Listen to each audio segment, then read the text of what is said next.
రీసెంట్గా సోషల్ మీడియాలో ఒక వార్ నడుస్తుంది. అది ఎక్కడి వరకు వెళ్తుంది ఏంటి అనేది తెలియట్లేదు, కానీ మొన్న కూడా చేశాను. ఒక కుల పిచ్చితో కొంతమంది వ్యక్తులు ప్రజల అభివృద్ధి గురించి, ప్రజల వాళ్ళ జీవితాలతో ఆటలాడుతున్నట్టుగా కనిపిస్తుంది. అంటే ఏంటి, వాళ్ళు సోషల్ మీడియాలో మాట్లాడుకుంటే ప్రజలకు ఏమవుద్ది, వాళ్ళ పరిస్థితి ఆంధ్రప్రదేశ్కో తెలంగాణకో లేదా తెలుగు రాష్ట్రాలకు ఏంటి వచ్చినటువంటి ఇబ్బంది ఏంటి అనొచ్చు. అంటే ఒక వ్యక్తిని పోగొట్టడం కోసం ఇంకో వ్యక్తిని తగ్గించాలా అనేది మనకి ఎప్పుడు గతం నుంచి చాలా సందర్భాల్లో వస్తూనే ఉంది. ముఖ్యంగా చిరంజీవి గారు లాంటి వ్యక్తి సినిమా ఇండస్ట్రీకి వచ్చినప్పుడు ఎంతోమంది కులం పరంగా, ప్రాంతం పరంగా ఆయన ఏదో ఒక విధంగా, ఆయనకి బ్యాక్గ్రౌండ్ పరంగా ఏమీ లేనప్పుడు చాలామంది ఆయన తొక్కుదామని ప్రయత్నించిన వాళ్ళు.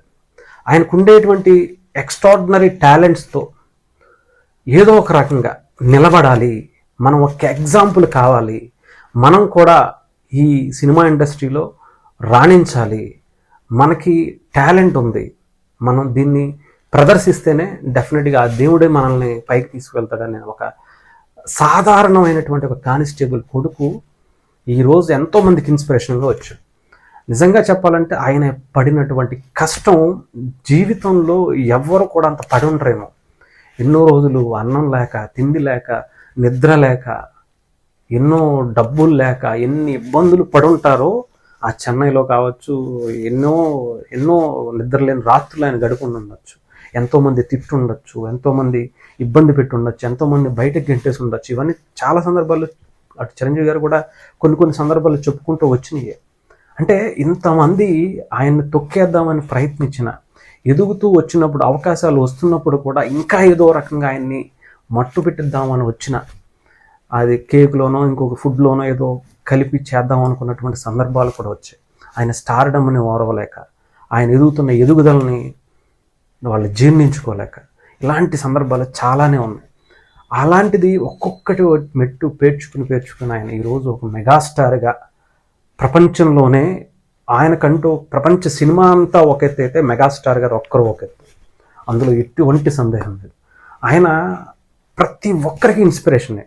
ప్రతి కుటుంబంలో కూడా ఆయన ఇన్స్పిరేషన్గా తీసుకుని, ఆడపిల్ల కావచ్చు, మగపిల్లలు కావచ్చు, ఎవరైనా సరే, అది సినిమా ఇండస్ట్రీకి వచ్చిన వాళ్ళైనా, ఉద్యోగం చేద్దాం అనుకున్న వాళ్ళైనా, ఏదన్నా వ్యాపారం చేయాలనుకుంటున్న వాళ్ళైనా, ఇంట్లో ఉండేటువంటి ఒక గృహిణి బయటకు వచ్చి ఏదన్నా చేద్దామన్నా, ఏదన్నా అయినా ఏదన్నా చేయాలనుకుంటున్నా కూడా చిరంజీవి గారిని ఇన్స్పిరేషన్గా తీసుకున్నటువంటి సందర్భాలు ఎన్నెన్నో ఉన్నాయి.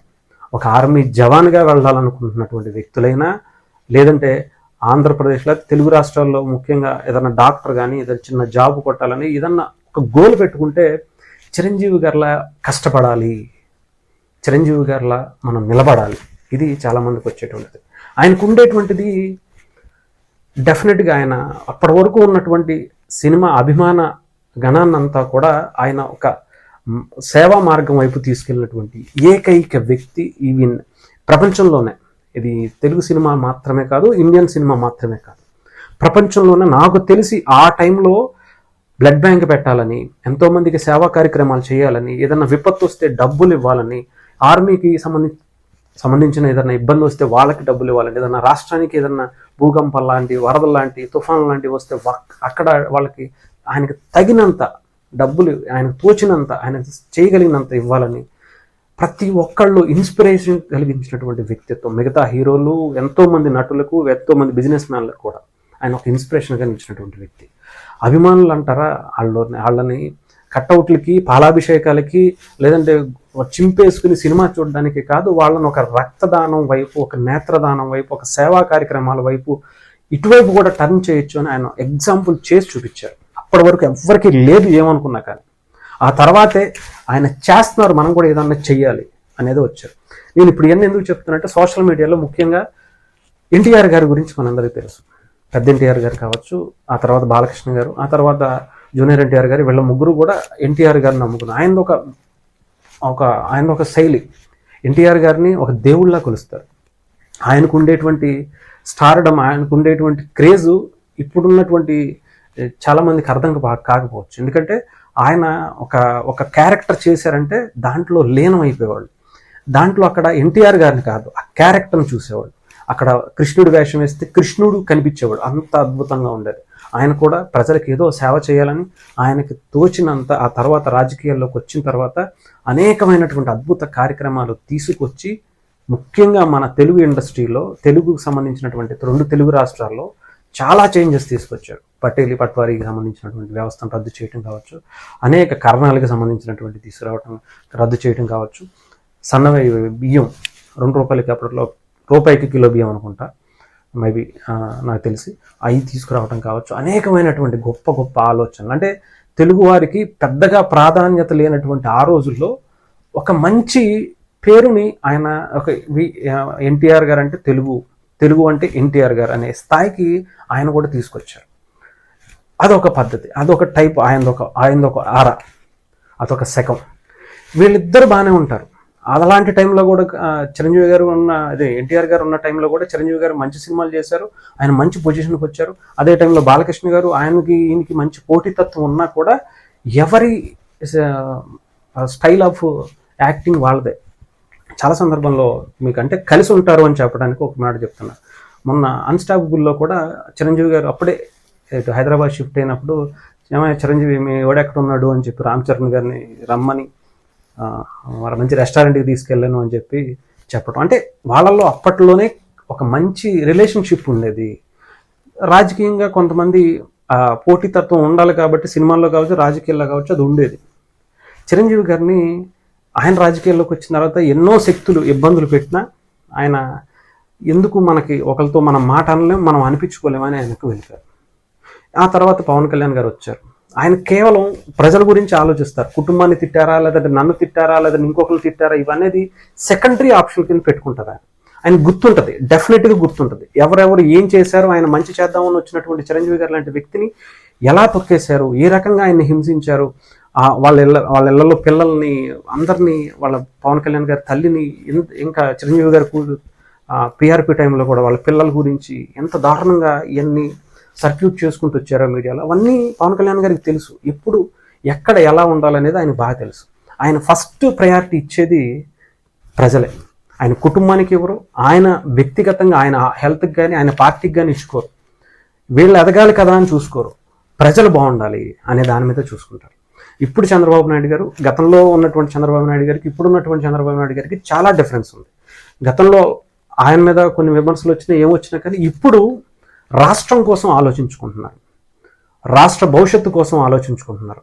ఒక దుష్ట పాలన నుంచి ఒక రాక్షసుడు పాలించినటువంటి ఆ అధికారాన్ని చేజిక్కించుకోవాలంటే మనం అందరం కలవాలి, ప్రజలకి మంచి చెయ్యాలి. ఇప్పటిదాకా సీఎంగా మనకి మంచి పేరుందో చెడ్డ పేరుందో పక్కన పెడితే, నాకు ఈ ఒక్క అధికారం, ఈ ఒక్క 5 ఏళ్ళు లేదంటే ఇక్కడి నుంచి వచ్చేటువంటి అధికారం అంతా కూడా ప్రజలు నన్ను చిరస్థాయిగా వాళ్ళ మనసుల్లో గుర్తుపెట్టుకోవాలి. ఒక ఎన్టీఆర్ గారనో లేదంటే ఇప్పుడు ఉన్నటువంటి మన చిరంజీవి గారి లాగా ఒక మంచి పేరు ఆయనకి రావాలి, గతంలో ఉన్నా ఇంకొంచెం పెంచుకోవాలి అనే ఉద్దేశంతో వచ్చారు. కానీ కొంతమంది కులపిచ్చితో అటు చిరంజీవి గారిని, ఉదయకరణ్ గారి ఇష్యూస్, చిరంజీవి గారి ఫ్యామిలీ గురించి మాట్లాడేటువంటి ఇష్యూస్ ఇష్టం వచ్చినట్టు అవన్నీ తీసుకొస్తూ ప్రతిదీ, అంటే ఎందుకు ఇంత లెంత్ చెప్తున్నానంటే చాలా సెన్సిటివ్గా ఉండేటువంటి ఇష్యూ. కులాల మధ్య మీకు ఉండేటువంటి ఆధిపత్య పోరు ఏదైతే ఉందో అది మీరు కోసం, మీ వ్యక్తిగత ప్రయోజనాల కోసం చూసుకుంటే ఇబ్బంది పడేది రాష్ట్రం. మీ ఇద్దరి మధ్య జరిగే డెఫినెట్గా పవన్ కళ్యాణ్ గారు చాలా సందర్భాల్లో చెప్పారు, మీరు ఎలాంటి వాళ్ళు ఎంతమంది వచ్చినా ఆయన్ని ఏమీ పీకలేరు. ఆయన ఆలోచనని, ఆయన బలంగా తీసుకున్నటువంటి నిర్ణయాలను, ఆయన నిబద్ధతతో కూడినటువంటి నిజాయితీని ఏమీ చేయలేరు. ఇది స్పష్టం. ఇది ఆయన చంద్రబాబు నాయుడు గారికి, లోకేష్ గారికి ఉన్నటువంటి బ్యాలెన్సింగ్, మంచి ఆలోచనతో కూడినటువంటి అండర్స్టాండింగ్ అది. ఇంకపోతే దానికి చిరంజీవి గారి ఫ్యాన్స్ నుంచి, మెగా ఫ్యామిలీ ఫ్యాన్స్ నుంచి కూడా అదే తరహాలో రియాక్షన్స్ వస్తున్నాయి. డెఫినెట్గా అంటే మీరు గొప్ప అంటే డెఫినెట్గా ఇద్దరు గొప్పే. ఇద్దరు ఒక స్థాయిలో చిరంజీవి గారు ఒక శిఖరం అయితే ఆయన ఇండివిజువల్గా వచ్చి, అటు ఎన్టీఆర్ గారి కుటుంబం నుంచి వచ్చి ఆయన కూడా ఒక బలమైనటువంటి ఇంపాక్ట్ తెలుగు రాష్ట్రాల మీద చూపించారు. ఎవరో తక్కువ కాదు. కానీ ఇక్కడ కావాల్సింది, ఎదగాల్సింది రాష్ట్రం బాగుంటేనే ఆ రాష్ట్రంలో ఉన్నటువంటి మీరు, మీ కులాలు, మీకు సంబంధించినటువంటి బిజినెస్లు అన్నీ కూడా బాగుండేది. ఇవన్నీ గతంలో 5 ఏళ్ల క్రితం లేవే.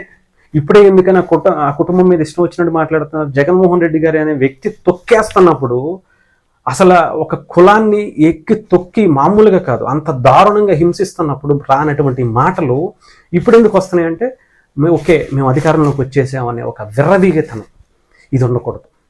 ఇది చాలా తప్పు. మనకు వచ్చేసాం కదా, మనకు వీళ్ళతో పని లేదు కదా, ఏదో అంటారు కదా, అవసరం ఉన్నంత వరకు ఏదో మల్లన్న, అవసరం తీరిన తర్వాత బోడి మల్లన్న అన్నట్టుగా ఏరు తాటిన తర్వాత తెప్ప తగలేశారు అనే రకాలు మీరైతే, అది మంచి పద్ధతి కాదు. ఎల్లప్పుడూ అది సాగేటువంటి పరిస్థితులు లేవు. అది అప్పట్లో సాగిందేమో కానీ ఇప్పుడు సాగదు. కనీసం మీరు మీ జీవితాలు కనీసం ఒక్క కరెక్ట్గా ఒక సంవత్సరాల కిందట వెళ్ళి చూసుకుంటే మీ పరిస్థితి ఏంటి, మన పరిస్థితులు ఎలా ఉన్నాయి, మన రాష్ట్రం పరిస్థితి ఏంటి, మన ఎంత స్వేచ్ఛగా మాట్లాడుకునేటువంటి పరిస్థితి ఉందా లేదా అనేది ఒక్కసారి గుర్తు తెచ్చుకోండి. ఇక్కడ మీరు బాగుండాలన్నా, మీరు ఇలా గొంతెత్తి ఇష్టం వచ్చినట్టు ఎదటి వారిని, చిరంజీవి గారు లాంటి ఒక గొప్ప వ్యక్తిని మాట్లాడాలన్నా, లేదంటే ఎన్టీఆర్ గారి గురించో, బాలకృష్ణ గారి గురించో, ఆయన చేసేటువంటి బసవతారకం హాస్పిటల్ లాంటి ఎంతోమందికి, క్యాన్సర్ పేషెంట్లకి ఎంతోమందికి ఆయన ఎన్నో సేవా కార్యక్రమాలు చేస్తున్నారు. అలాంటి గురించైనా మీరు చేసేటువంటి వాటిని కొంచెం అదుపులో పెట్టుకుంటే మంచిది. కాస్తో కోస్తో ఇంగిత జ్ఞానం ఉన్నవాళ్ళు, నాకు తెలిసి ఇది పెద్ద దుమారాన్ని మీరు లేపుకుంటున్నారు. దీన్ని అనవసరంగా మీరు హైలైట్ చేయదలుచుకోవాలి. ఎవరైతే కాకపోతే ఏంటంటే మరీ అత్యుత్సాహం ఎక్కువైపోతుంది, క్రిటిసైజ్ చేసే దాని పరిధిలో మీరు దాటిపోతున్నారు. కొంచెం ఆలోచించుకోండి. ఇది రాష్ట్రానికి మంచిది కాదు. రాష్ట్రంలో ఉన్నటువంటి మీలాంటి వాళ్ళకు, మాలాంటి వాళ్ళకు డెఫినెట్గా ఇబ్బంది. ఒక్కసారి మళ్ళీ జగన్మోహన్ రెడ్డి అనే లాంటి వ్యక్తి వస్తాడనే ఆలోచన వస్తేనే మీరు ఎలా ఉంటుందో, మన పరిస్థితి ఎలా ఉంటుందో ఆలోచించుకోండి. అంతే. ఇక చిరంజీవి గారి గురించో, బాలకృష్ణ గారి గురించో, జూనియర్ ఎన్టీఆర్ గారి గురించో, వాళ్ళందరూ ఎప్పుడూ కూడా చాలా మంచిగా ఉండేటువంటి వ్యక్తులు.